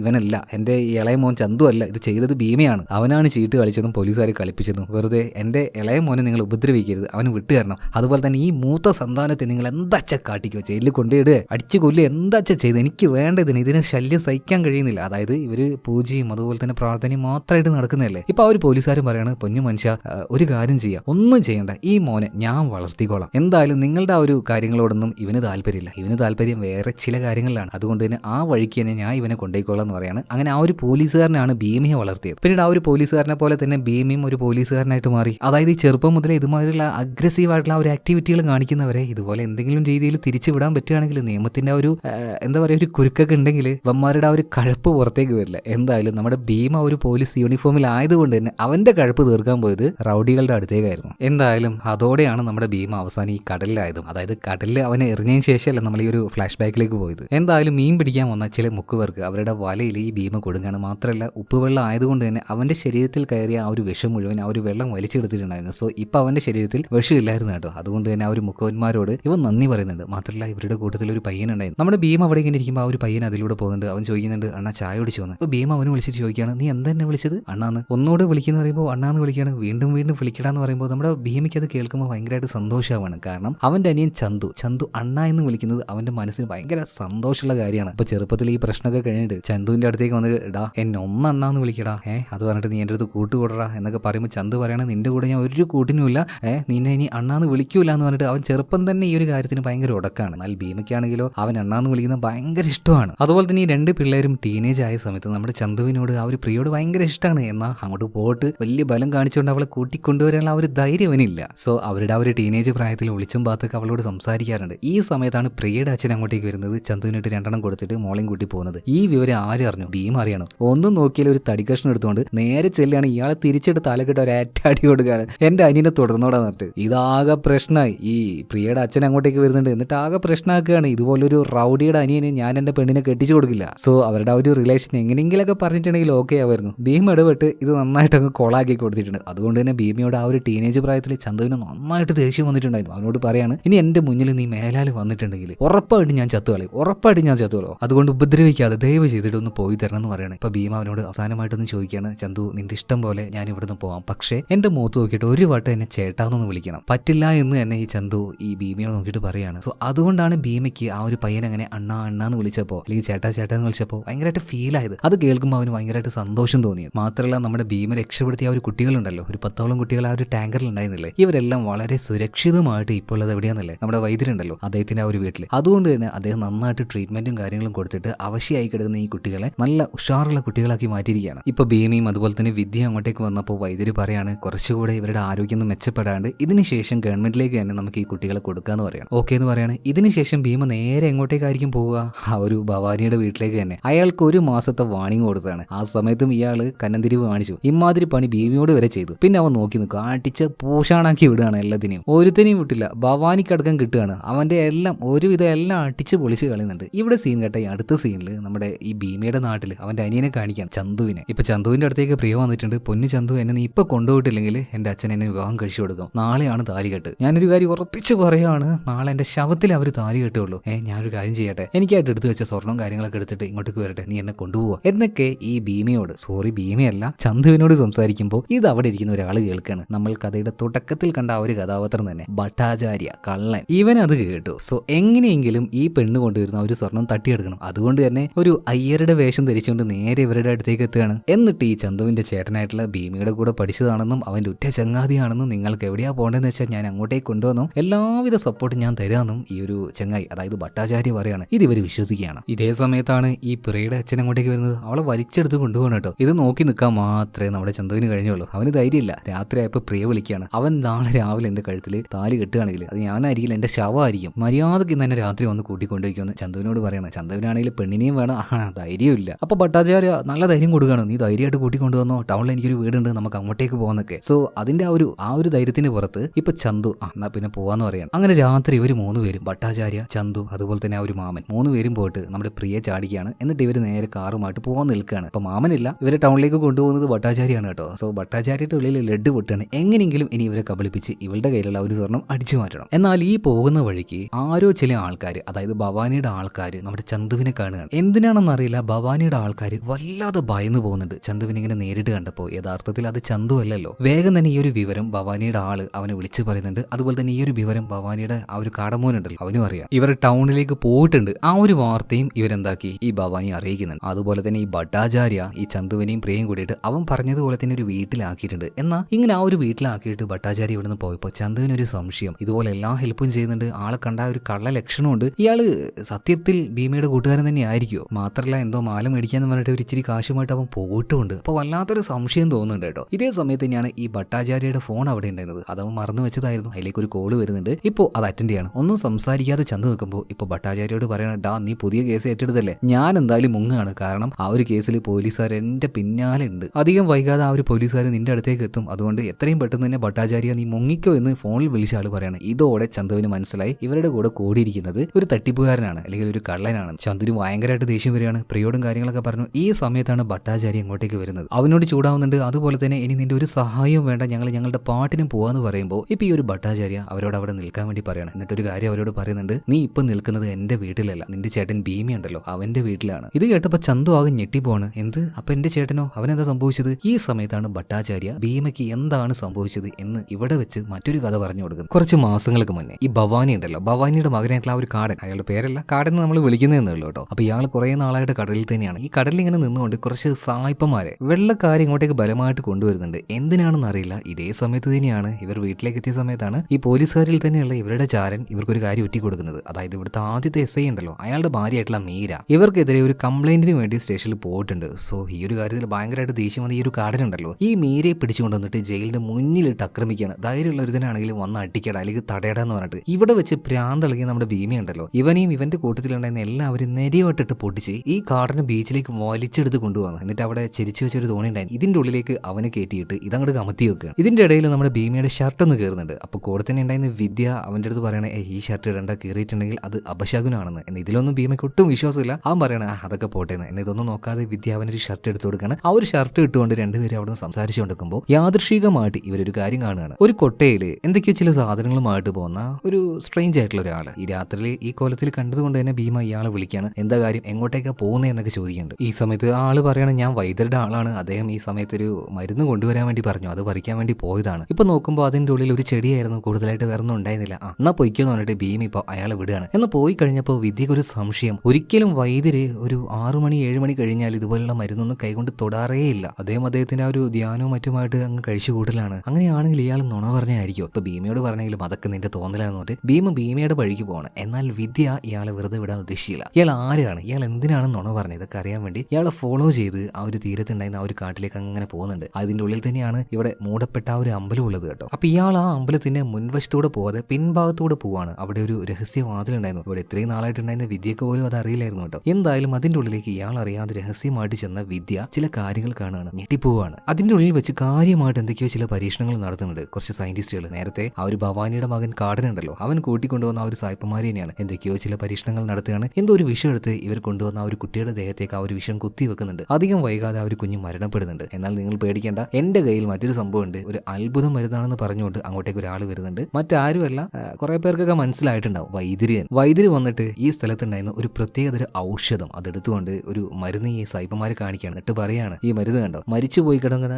ഈ കുട്ടിയെ വീണ്ടും ജീവിപ്പിക്കുന്നൊക്കെ പറയുമ്പോൾ സായിപ്പന്മാർക്ക് ഇത് വിശ്വാസമാകുന്നില്ല. എന്തായാലും നിങ്ങൾ അത് ഇഞ്ചക്ട് ചെയ്തു നോക്കുമെന്ന് പറയാണ്. അത് ചെയ്തു നോക്കി ആ കുട്ടിക്ക് ഇപ്പോൾ എന്താ പറയാ ഹൃദയമിടിപ്പും ബാക്കിയുള്ള ആ ഒരു കാര്യങ്ങളൊക്കെ വന്നു. എന്നാൽ അത് ഭയങ്കരമായിട്ട് കൂടി വരികയാണ്. അങ്ങനെ ഹൃദയം പൊട്ടി ചോര ഛർദ്ദിച്ചുകൊണ്ട് ആ ഒരു കുഞ്ഞു മോൻ മരണപ്പെട്ടു പോവാണ്. അതിനെവിടെയെങ്കിലും കൊണ്ട് ഇട്ടേക്കുന്നപ്പോൾ ഈ വൈദ്യര് പറയാണ്, ഇപ്പൊ ആ ഒരു കുഞ്ഞിനെ മരിച്ചു പോയല്ലോ, ആ കുഞ്ഞിനെ ഒരു ഭാഗത്തേക്ക് കൊണ്ടിടുകയാണ് കേട്ടോ. നോക്കുമ്പോൾ എന്താ ഒരുപാട് കുഞ്ഞുങ്ങൾ ഇതുപോലെ ഉണ്ടായിരുന്നു. ശരിക്കും ഇത് നേരിട്ട് കണ്ടപ്പോൾ വിദ്യാകെ ഞെട്ടിപ്പോയി. ഇവിടെ നടക്കുന്ന എല്ലാ ക്രൈമുകൾക്കും, അതായത് കുട്ടികളെ തട്ടിക്കൊണ്ടുപോകുന്ന ഇല്ലീഗലായിട്ടുള്ള ഈ ട്രാൻസ്പോർട്ട് എല്ലാത്തിനും പിന്നിൽ ഈ വൈദ്യരാണെന്ന് മനസ്സിലായി എല്ലാ കാര്യങ്ങളും ഭീമിയെ വിളിച്ച് പറയാണ്. ഭീമി ഇപ്പൊ ഇങ്ങോട്ടേക്ക് വന്നുകൊണ്ടിരിക്കുകയാണ്. എന്നാൽ അപ്പോഴേക്കും വിദ്യ ഇവർ പിടിക്കുന്നുണ്ട് കേട്ടോ. പിന്നീട് ഭീമി ഇങ്ങോട്ടേക്ക് വന്ന് നോക്കുമ്പോൾ ഇവിടെ ഭവാനിയുണ്ട്, ഭവാനിയുടെ ആ ഒരു മകനുണ്ട്, അവൻ കൊണ്ടുവന്ന ആ ഒരു സയന്റിസ്റ്റുകളുണ്ട്, അതുപോലെ തന്നെ ഈ ഒരു വൈദ്യരുണ്ട്. അപ്പൊ ഈ ഒരു വൈദ്യർക്ക് വേണ്ടിയിട്ടാണ് ഇവർ ഈ കാര്യങ്ങൾ മുഴുവൻ ഇവിടെ ചെയ്തുകൊണ്ടിരിക്കുന്നത്. കുട്ടികളെ പരീക്ഷണത്തിന് വേണ്ടിയിട്ടാണ് ഇങ്ങോട്ടേക്ക് കൊണ്ടുവരുന്നത്. ആ ജോലി ചെയ്തിരുന്നത് ഭവാനിയും അവന്റെ മകനുമായിരുന്നു. ഇതിലൂടെ എന്തോ ഒരു പ്രത്യേകതരം ആ ഒരു മരുന്ന് കണ്ടുപിടിച്ച് അതിലൂടെ കോടികൾ ഉണ്ടാക്കാനായിരുന്നു ഇവരുടെ ആ ഒരു പദ്ധതി എന്ന് പറഞ്ഞാൽ. എന്തായാലും ഇങ്ങോട്ടേക്ക് എത്തിയ ഭീമ ഒന്നും നോക്കിയില്ല, എല്ലാത്തിനായിട്ടും നെരിവട്ടം പൊട്ടിക്കുകയാണ്. ഇതേ സമയത്തിന് ആ ഒരു വൈദ്യര് വിദ്യ അടിച്ചുകൂട്ടി ഇയാളുടെ മടിയിലേക്ക് കൊണ്ട് നിർത്തിയിട്ട് അവളുടെ നെറ്റിയുടെ സൈഡിലായിട്ട് ഒരു കമ്പി വെക്കുകയാണ്. നീ അനങ്ങിയ ഞാൻ ഇവളുടെ കണ്ണിലേക്ക് ഇത് കുത്തിക്കയറ്റും. വേദന അറിഞ്ഞുകൊണ്ട് പെടഞ്ഞ് ഇവൾ എവിടെ വെച്ച് ചാവെന്ന് പറയാണ്. അതേ സമയത്ത് തന്നെ ഭീമ മറ്റുള്ളവരെ ആക്രമിക്കുന്നില്ല. ഇതേ സമയത്ത് തന്നെ പിള്ളേർ നോക്കുമ്പോൾ എല്ലാ പിള്ളേരുടെ കഴുത്തിലേക്കും ഇതുപോലെ ആ ഒരു വിഷത്തിന്റെ മരുന്ന് വെച്ചിട്ടുണ്ട്. അപ്പൊ ഇവിടെ വെച്ചിട്ട് നമ്മുടെ ഭീമ ഈ വൈദ്യരോട് പറയാണ്, നിങ്ങൾ പറഞ്ഞതുപോലെ ഞാൻ നിങ്ങളെ തിരിച്ചടിക്കുന്നില്ല, പക്ഷേ എനിക്കൊരു വാക്ക് തരണം, എന്തായാലും എന്റെ ജീവൻ നിങ്ങൾ ഇവിടെ വെച്ചെടുക്കും. അങ്ങനെയാണെങ്കിൽ ആ 10 പേരെയും നിങ്ങൾ വെറുതെ വിടണം. ഇത് പറഞ്ഞിട്ട് ഭീമ അവരുടെ കയ്യിൽ നിന്നും തല്ല് എരന്ന് മേടിക്കുകയാണ്. മീൻസ് തിരിച്ചടിക്കുന്നൊന്നുമില്ല, അടിച്ചടിച്ചൊരു പരുവായി കിടക്കുന്ന സമയത്ത് ഭീമ പറയാണ്, എനിക്ക് നിങ്ങൾ തന്ന ആ ഒരു വാക്ക് അത് നിങ്ങൾ പാലിക്കണം. എന്റെ ജീവന് പകരമായിട്ട് ആ 10 പേരെ നീ വെറുതെ വിടണം. ഇനി എങ്ങാനും അത് പാലിച്ചില്ലെങ്കിൽ ഉറപ്പായിട്ടും ഏത് വിധേനയും ഞാൻ പ്രതികാരം ചെയ്യുന്നു ഭീമ പറയാണ്. എന്നാൽ ഒരു തരി പോലും അനങ്ങാൻ കഴിയാതെ എഴുന്നേൽക്കാൻ പറ്റാതെ കിടക്കുന്ന ഭീമയുടെ മുന്നിൽ വെച്ചിട്ട് വൈദ്യര് പറയാണ്, എന്തായാലും വാക്ക് പറഞ്ഞാൽ പാലിക്കുന്നവനല്ല ഞാൻ, നീ നോക്കിയോ നിന്റെ മുന്നിൽ വെച്ച് തന്നെ ഈ പെണ്ണിനെ ഞാൻ കൊല്ലുന്നതെന്ന് പറഞ്ഞിട്ട് വിദ്യയുടെ നെറ്റിയുടെ സൈഡിലേക്ക് തന്നെ ആ ഒരു കമ്പി കുത്തി കയറ്റുകയാണ്. അങ്ങനെ ഭീമയുടെ മുന്നിൽ വെച്ച് തന്നെ വിദ്യയെ കൊന്നു കളയുന്നുണ്ട്. അതുപോലെ തന്നെ ഭീമയും കൊന്നു കളയാണ്. ഇതിനുശേഷം രണ്ടുപേരുടെയും ആ ഒരു ബോഡി ഉണ്ടല്ലോ ഇവർ ഡിസ്പോസ് ചെയ്യാൻ വേണ്ടി പോകുന്ന സമയത്താണ് നമ്മൾ തുടക്കത്തിൽ കണ്ട ആ ഒരു ബസ്സിന്റെ അപകടം ഇവർ കാണുന്നത്. ബസ് നിന്ന് കത്തിക്കൊണ്ടിരിക്കുകയാണ്. ഇതിന്റെ ഇടയിലേക്ക് ഈ രണ്ടുപേരെ ഇടുകയാണ്. അതായത് ഇതൊരു കൊലപാതകമാണെന്ന് അറിയില്ല, നോർമൽ ഒരു ആക്സിഡന്റ് ആയിട്ട് ബാക്കിയുള്ളവരുടെ കൂട്ടത്തിൽ പെട്ടുപോകുന്ന കരുതിട്ട്. എന്നാൽ ആ സമയത്താണ് തരികിട കടിക്കാനായിട്ട് ഭട്ടാചാര്യ ആശുപത്രിയിലേക്ക് ചെല്ലുന്നതും അതിൽ നിന്ന് ഒരു ബോഡി എടുത്ത് അവന്റെ ബ്രദറാണെന്ന് പറയുന്നതും ഗവൺമെന്റിൽ നിന്ന് 10 ലക്ഷം രൂപ തട്ടിയതും അതുമായിട്ട് രാത്രി വന്നിട്ട് ആ ഒരു ശരീരം കത്തിച്ചു കളഞ്ഞതും. ആ സമയത്താണല്ലോ യാദൃശികമായിട്ട് അല്ലെങ്കിൽ ഞെട്ടിപ്പിക്കുന്ന അമ്പരിപ്പിക്കുന്ന ഒരു കാഴ്ച അവൻ കണ്ടത്. അത് മറ്റൊന്നുമല്ല, ആ ചിതയിൽ നിന്നും പൊന്തി വന്ന നമ്മുടെ ഭീമയുടെ ആത്മാവായിരുന്നു. ഭീമയുടെ ശരീരമാണ് അന്ന് ഭട്ടാചാര്യ കത്തിച്ചു കളഞ്ഞു. എന്തായാലും അതിൽ നിന്നും ഉയർന്നു വന്ന ആ ഒരു ആത്മാവിനെ കണ്ട് അവൻ അമ്പരന്ന് നിൽക്കുകയാണ്. അവിടെ വെച്ചാണല്ലോ നമ്മൾ മറ്റൊരു കഥയിലേക്ക് ഡൈവേർട്ടായി വന്നത്. എന്തായാലും ആ ഒരു ആത്മാവ് ഭട്ടാചാര്യമായിട്ട് ഒരു കരാർ ഉണ്ടാക്കുകയാണ്. അതായത് ഇവിടെ വെച്ച് അവനൊന്നും ചെയ്യുന്നില്ല, അതിന് പകരമായിട്ട് അവൻ ചെയ്തു കൊടുക്കേണ്ട കാര്യം എന്താ വെച്ചാൽ ഇതുപോലെ പെട്ടുപോയ ആ ഒരു കുഞ്ഞുങ്ങളെ എനിക്ക് രക്ഷപ്പെടുത്തണം, അതുപോലെ തന്നെ എനിക്ക് എന്റെ പ്രതികാരവും ചെയ്യണം, അതിന് എന്റെ അനിയന്റെ സഹായം എനിക്ക് ആവശ്യമാണ്, അവന്റെ അടുത്തേക്ക് നീ പോകണം. അതുപോലെ തന്നെ അവന്റെ കയ്യിലുള്ള അല്ലെങ്കിൽ കഴുത്തിലുള്ള ആ ഒരു രുദ്രാക്ഷമാല അവൻ പൊട്ടിച്ച് എന്റെ പേര് വിളിച്ച് അവന്റെ അടുത്തേക്ക് വരാൻ പറഞ്ഞാൽ മാത്രമേ അവന്റെ ശരീരത്തിലേക്ക് എനിക്ക് കയറാൻ കഴിയുള്ളൂ. നീ ഒരു കാര്യം അവനോട് പറയണം, എന്നെ ഹെൽപ്പ് ചെയ്യാൻ വേണ്ടി പറയണം. സോ ഇത്രയും കാര്യങ്ങൾ ഈ ഭട്ടാചാര്യ ചന്തുവിന് പറഞ്ഞു കൊടുക്കുകയാണ്. എന്നാൽ ചന്തുവിന് ഇതിനൊന്നും വലിയ താല്പര്യമില്ലായിരുന്നു, അതൊന്നും അവൻ സമ്മതിക്കുന്നുമില്ല. ഈ സമയത്താണ് ഭവാനിയുടെ ആൾക്കാർ ഇങ്ങോട്ടേക്ക് വരുന്നത്. ഇവർ രണ്ടുപേരെയും ഇവിടുന്ന് പിടിച്ചു കൊണ്ടുപോകുന്നുണ്ട് കേട്ടോ. എന്നിട്ട് ആ ഒരു അമ്പലത്തിൽ വെച്ച് രണ്ടുപേരെയും മർദ്ദിക്കുകയാണ്. അടി കൊണ്ട് കരയല്ലാതെ ചന്തു ഒരു വിരൽ പോലും അനക്കുന്നില്ല. ഇത് കണ്ടപ്പോൾ ഭവാനി എന്നെ വിചാരിക്കുകയാണ്, ഇതാ ഒരു ഭീമ തന്നെയാണോ? ഇപ്പൊ അങ്ങോട്ടേക്ക് വന്ന ആ ഒരു വൈദ്യരും ഇപ്പൊ അവന്റെ ആ ഒരു കൈകളിലേക്ക് മുഖത്തേക്ക് നോക്കുമ്പോൾ ഇവൻ കിടന്ന് വിറക്കുകയാണ്. പക്ഷെ ഇവന്റെ ആ ഒരു ആറ്റിറ്റ്യൂഡ് കണ്ടപ്പോൾ തന്നെ വൈദ്യർക്ക് മനസ്സിലായി ഇതെന്തായാലും ആ ഒരു ഭീമയല്ല, മിക്കവാറും ഇതവന്റെ സഹോദരനാവാനാണ് സാധ്യത. ഇവൻ നമുക്കൊരു പ്രശ്നമേ അല്ല എന്ന് കരുതി കൊന്നു കളയേണ്ട. നമ്മുടെ പരീക്ഷണത്തിന് വലിയ ആൾക്കാർ ഇനി മുതൽ ആവശ്യമാണ്. സോ കൊന്നു കളയാതെ നമ്മുടെ ലാബിലേക്ക് കൊണ്ടുപോയിക്കുന്നത് ഈ വൈദ്യര് പറയുമ്പോൾ ഇപ്പൊ തൊട്ടടുത്തുണ്ടായിരുന്ന പ്രിയ ചന്തുവിനോട് പറയാം, ചന്തു നമ്മളെ രണ്ടുപേരെയും രക്ഷപ്പെടുത്താനല്ല, നിന്റെ ഏട്ടന്റെ ജീവന് വേണ്ടി, അദ്ദേഹത്തിന്റെ ഒരു പ്രതികാരത്തിന് വേണ്ടി, ആ 10 കുഞ്ഞുങ്ങളെയും രക്ഷപ്പെടുത്താൻ വേണ്ടിയിട്ട് നീ അത് ചെയ്യുന്നു പറയാണ്. ഇതേ സമയത്ത് തന്നെ ചന്തു കഴുത്തിലുണ്ടായിരുന്ന രുദ്രാക്ഷമാല വലിച്ചു പൊട്ടിക്കുകയാണ്. 2 കൈകളും ഉയർത്തിക്കൊണ്ട് ചേട്ടാ വാ നീ എന്ന് പറയാണ്. ഇവിടെ വെച്ച് ഇതേ സ്ഥലത്ത് വെച്ചാണ് ഭീമയെ കൊന്നത്. ആ ആത്മാവ് അവിടെ തന്നെ ഉണ്ടായിരുന്നു. അവിടെ വെച്ച് ചന്തുവിന്റെ ഉള്ളിലേക്ക് ചന്തു വിളിച്ചത് കൊണ്ട് അവന്റെ ഉള്ളിലേക്ക് അവരെ ആത്മാവ് കയറുകയാണ്. ഈ സ്ഥലത്തിന്റെ പ്രത്യേകതയും അത് തന്നെയാണ്. കഥയുടെ ആരംഭത്തിൽ നമ്മൾ കണ്ടില്ലേ പുരാണമായിട്ടുള്ള ആ ഒരു കഥ, അതുപോലെ തന്നെ. എന്തായാലും ചന്തുവിന്റെ ഉള്ളിലേക്ക് വന്ന ഭീമ പിന്നെ അടങ്ങിയിരിക്കുവോ? എല്ലാത്തിനും ഇട്ട് വാരട്ടി എടുക്കുന്നുണ്ട് കേട്ടോ. അപ്പൊ ഫൈറ്റ് കൂടുതലായിട്ട് ഞാൻ എക്സ്പ്ലെയിൻ ചെയ്യൊന്നും വേണ്ടല്ലോ. ഞാൻ ഈ പറയുന്ന സമയത്ത് അതിന്റെ കുറച്ച് വിഷ്വൽസ് നിങ്ങളുടെ മുന്നിൽ വെച്ച് തരുന്നുണ്ട്. എന്തായാലും ഇതിനുശേഷം ഭീമ നേരെ ചെല്ലുന്നത് വൈദ്യരുടെ അടുത്തേക്കാണ്. അയാളോടാണ് ഏറ്റവും കൂടുതൽ പകയുള്ളത്. എന്തായാലും വൈദ്യരെ കൊല്ലാനായിട്ട് ചന്തുവിന്റെ ദേഹത്തുണ്ടായിരുന്ന ഭീമയുടെ ആ ഒരു ആത്മാവ് അവനെയും വിളിച്ചുകൊണ്ട് നേരെ വൈദ്യരുടെ അടുത്തേക്ക് ചെല്ലുകയാണ്. എന്നാൽ അവിടെ ഉണ്ടായിരുന്ന ഒരു പ്രത്യേക മാന്ത്രിക വലയം, ഇതിന്റെ ഉള്ളിലേക്ക് പോകാനായിട്ട് ചന്തുവിന് മാത്രമേ പറ്റുന്നുള്ളൂ, ഭീമയ്ക്ക് പറ്റുന്നില്ല. ഇപ്പൊ അതിന്റെ ഉള്ളിൽ ഉണ്ടായിരുന്ന ആ ഒരു വൈദ്യര് ഇയാളിങ്ങനെ ചിരിച്ചുകൊണ്ട് പറയാണ്, ഇത്രത്തോളം ക്രൂരമായിട്ടുള്ള കാര്യങ്ങൾ ഞാൻ ഇവിടെ വെച്ച് ചെയ്യുമ്പോൾ ഈ പിള്ളേരുടെ ആത്മാവ് എന്തായാലും വരുമല്ലോ, എന്നെ അവർ കൊല്ലാൻ ശ്രമിക്കുമല്ലോ. അങ്ങനെ ഒരു സമയം ഉണ്ടായാൽ രക്ഷപ്പെടാനായിട്ട് ഞാൻ ഉണ്ടാക്കിയ ഒരു കവചമാണിത്. ഒരാത്മാവിനും ഒരു ദുഷ്ടശക്തിക്കും ഇതിന്റെ ഉള്ളിലേക്ക് കയറാൻ പറ്റില്ല എന്ന് പറയണം. മാത്രമല്ല അതിന്റെ ഉള്ളിൽ വെച്ചിട്ട് ഇപ്പൊ ഭീമയല്ല ഭീമയുടെ അനിയനായിട്ടുള്ള ചന്തുവിനെ ഈ ഒരു വൈദ്യര് ഉപദ്രവിക്കുകയാണ്, അടിക്കുകയാണ്. ഇവനാണെങ്കിൽ തിരിച്ചടിക്കൊന്നുമില്ലല്ലോ. അങ്ങനെ അടി കൊണ്ട് ചന്തു പുറത്തേക്ക് തെറിച്ചു വീണപ്പോൾ വീണ്ടും അവന്റെ ഉള്ളിലേക്ക് ആ ഒരു ഭീമ കയറുകയാണ്. ഇതേ സമയത്ത് തന്നെ ഭീമ പറയാണ്, നീ ഉണ്ടാക്കി വെച്ച ഈ ഒരു ശക്തിയെ മനുഷ്യനോ അല്ലെങ്കിൽ മറ്റൊരു ആത്മാവിനോ ഇല്ലാതാക്കാൻ കഴിയില്ല, എന്നാൽ ദൈവിക ശക്തിക്ക് അത് പറ്റുന്നു പറഞ്ഞിട്ട് അവിടെ ഉണ്ടായിരുന്ന ഒരു കോടാലി അവൻ എടുക്കുകയാണ്. ആ കോടാലി ഏതാണെന്ന് മനസ്സിലായോ? കഥയുടെ ആരംഭത്തിൽ ഈ ഒരു ക്ഷേത്രം പൂട്ടിയിടാൻ കാരണമായിട്ടുള്ള ആ ഒരു കൊലപാതകം ഉണ്ടല്ലോ, അന്ന് തന്റെ അമ്മാവനെ ഒരാൾ വെട്ടിക്കൊന്നില്ലേ, അന്ന് ഉപയോഗിച്ച ആ ഒരു കോടാലി അത് പോലീസുകാരെല്ലാവരും ഈ ഒരു അമ്പലത്തിന്റെ ഉള്ളിലേക്ക് ഇറങ്ങിയിട്ടുണ്ടായിരുന്നു. അതിന്റെ ആ ഒരു പവർ കൂടി പരശുരാമന്റെ ആ ഒരു മഴ പോലെ ഇതായിട്ടുണ്ട്. ആ മഴുവാണ് ഇപ്പൊ ഭീമ കയ്യിലേക്ക് എടുക്കുന്നത്. ഭീമയല്ല, ഭീമയുടെ ആത്മാവ് ഉള്ളിൽ കയറിയ ചന്തു. പിന്നെ അത് വെച്ചുള്ള ഒരു പ്രഹസനുണ്ട്. എല്ലാത്തിന്റെയും ഭവാനിയുടെ മകനായിട്ടുള്ള ആ ഒരു കാടൻ, ബാക്കിയുള്ള ആ ഒരു കാട്ടാളന്മാര് എല്ലാത്തിന്റെയും കഴുത്ത് അറുത്തെടുക്കുകയാണ്. ഇതിനുശേഷം ഈ ഒരു വൈദ്യരുണ്ടാക്കി വെച്ച ആ ഒരു മാന്ത്രിക വലയുണ്ടല്ലോ, ഇതിൽ ചെറുതായിട്ട് ആ ഒരു കോടാലി വെച്ച് തൊടുന്നേ ഉള്ളൂ, അതെല്ലാം ബ്രേക്കായി പൊട്ടിപ്പോവാണ്. ഇയാൾ ഇത്രയും വർഷമായിട്ട് ഉണ്ടാക്കിയെടുത്ത ആ ഒരു മാന്ത്രിക വലയൊക്കെ നശിച്ചു പോവാണ്. കഥയുടെ ഒരു ഘട്ടത്തിൽ നമ്മൾ കണ്ടിട്ടുണ്ടായിരുന്നു ഏതോ ഒരു അജ്ഞാത വ്യക്തി ഉണ്ടാക്കുന്ന ഒരു മാന്ത്രിക വലയം. അത് ഇത് തന്നെയാണ്, തന്റെ രക്ഷക്കായിട്ട് അയാൾ വർഷങ്ങളായിട്ട് ഉണ്ടാക്കിയെടുത്തതാണ്. അതെല്ലാം തകർന്നു പോവാണ്. മാത്രമല്ല ആ ഒരു മഴവും പിടിച്ചുകൊണ്ട് ചന്തു അങ്ങനെ നിൽക്കുന്ന സമയത്ത് അവന്റെ പിന്നിൽ ഒരു രൂപം പ്രത്യക്ഷപ്പെടുന്നുണ്ട്. അതായത് ഒരു പരശുരാമൻ നിൽക്കുന്നത് പോലെ തന്നെ. ഈ ഒരു വൈദ്യർക്ക് ഇവിടെ വെച്ച് ഒന്നും ചെയ്യാൻ കഴിയുന്നില്ല. എന്നാൽ ആ ഒരു കോടാലി ഉപയോഗിച്ചുകൊണ്ട് ഈ ഭീമയുടെ ആത്മാവ് ഇയാളൊന്നും ചെയ്യുന്നില്ല. പകരം എവിടെ വെച്ചാണോ വൈദ്യര് വിദ്യയെ കൊന്നത് അങ്ങോട്ടേക്ക് വലിച്ചു കൊണ്ടുപോകണം. അവിടെ തന്നെ ഒരുപാട് ഇയാൾ കൊന്നുകളഞ്ഞ കുട്ടികളുടെ ആത്മാക്കളുണ്ടായിരുന്നു. സോ ഇയാളുടെ ആ ഒരു മരണം ഈ കുഞ്ഞുങ്ങളുടെ ആത്മാവ് നോക്കി നിൽക്കുകയാണ്. അവരുടെ മുന്നിൽ വെച്ച് ഭീമയുടെ ആത്മാവ് ഇയാളുടെ നെറ്റിയുടെ സൈഡിലേക്കായിട്ട് ആ ഒരു കമ്പി പയ്യെ കുത്തിക്കയറ്റുകയാണ്. അതായത് വേദന അറിയിച്ച് ഇയാളെ കൊന്നുകളയാം. എന്തായാലും കഥയുടെ ആരംഭത്തിൽ നമ്മൾ കേട്ട ഒരു പുരാണം പോലെ തന്നെ പരശുരാമൻ ഈ ഭൂമിയെ 26 തവണ ചുറ്റി ഇവിടുത്തെ അസുരന്മാരെ മുഴുവനായിട്ടും ഇല്ലാതാക്കി എന്ന് പറഞ്ഞല്ലേ, അതുപോലെ തന്നെ ഭീമ, അതായത് ചന്തുവിന്റെ ഉള്ളിലേക്ക് കയറിയ ഭീമയുടെ ആത്മാവ് ഈ ഗ്രാമത്തിൽ വന്നുകൂടിയ എല്ലാ അസുരഗണങ്ങളെയും ഇല്ലാതാക്കുകയാണ്. എന്തായാലും ഭീമയുടെ ആത്മാവിന് ശാന്തി കിട്ടി, ആ കുട്ടികളുടെ ആത്മാവിന് ശാന്തി കിട്ടുകയാണ്. അതുപോലെ തന്നെ ഇപ്പൊ ചന്തു അവന്റെ ആ ഒരു നാട്ടിലേക്ക് തിരിച്ചു പോകണം. അവനിപ്പോ ചേട്ടനില്ല, അച്ഛനും ഇല്ല, അമ്മയും ഇല്ല. 3 പേർക്കും വേണ്ടി ഒരുമിച്ച് തന്നെ ചന്തു ബലിയിടുക. പിന്നീട് പ്രിയ അവൻ വിവാഹം കഴിക്കുന്നുണ്ട്. അതുപോലെ തന്നെ അവർക്കൊരു ആൺകുഞ്ഞ് ജനിക്കുകയാണ്. ആ കുഞ്ഞിനെ ചന്തു അവന്റെ ചേട്ടന്റെ പേര് ഭീമ എന്ന് വെക്കുക. ഓക്കെ, അപ്പൊ ഇത്രയും കാണിച്ചുകൊണ്ട് സിനിമ ഇവിടെ തീരുകയാണ്. കഥ നിങ്ങൾക്ക് ഇഷ്ടമായ നമ്മുടെ വീഡിയോ ലൈക്ക് ചെയ്യുക, ചാനൽ സബ്സ്ക്രൈബ് ചെയ്യുക, അതുപോലെ തന്നെ അഭിപ്രായങ്ങൾ കമന്റ് ബോക്സിലൂടെ അറിയിക്കുക. അപ്പൊ നമുക്ക് വീണ്ടും മറ്റൊരു കഥയുമായിട്ട് കാണാം. Okay, by.